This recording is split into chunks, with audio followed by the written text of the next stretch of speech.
On the shelves of this university bookstore in Halifax is this graphic novel called Rocking Spurs, the Anti-Bullying Tour. The book is about Kalani Simone, an Innu Métis artist from northern Quebec.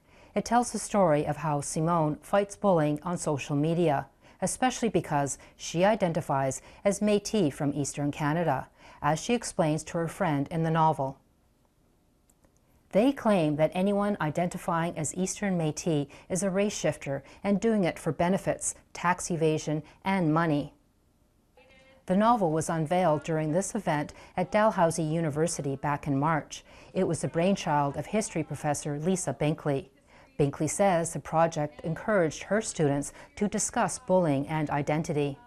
We were discussing these ideas of Métis-ness or mixedness that are sort of prevalent in the media these days, and a lot of the misunderstandings. And I wanted to give students a class that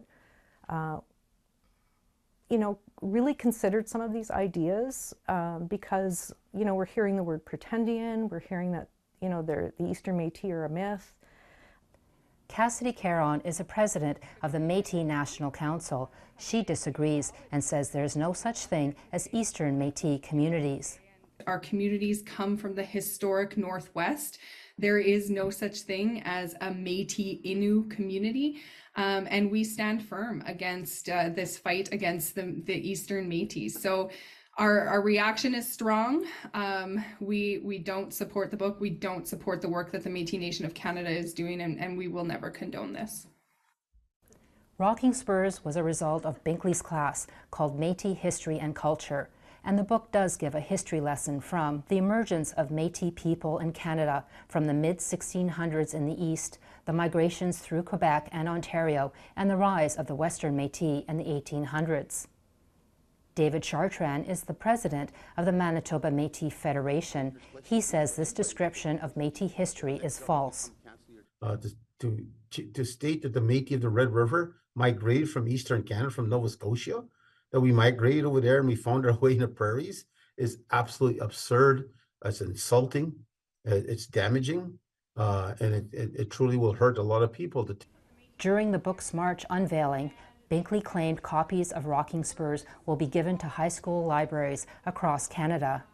We'd like to also thank the Canadian Race Relations Foundation that generously supported its publication. We were able to hire a professional artist and print out 1,500 copies that are going to be, they're being delivered as we speak to all Canadian high schools for their library. However, Caron wants all the copies of Rocking Spurs recalled. It should be our Métis governments who are telling these stories. It should not be these false Indigenous bodies who claim to represent Métis continue to spread this misinformation. So we will be taking action and reaching out to the school boards that have accepted these books.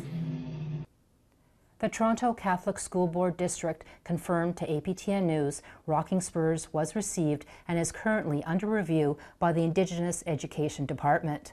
And the Toronto District School Board did not reply by the time the story went to air. As well, Dalhousie University declined to comment on this story. Chartrand says that is problematic. But this also draws the question to Dalhousie. How serious is your procurement policy on the promise of assuring us as Indigenous leaders, Indigenous nations, as the Red River Métis of the West?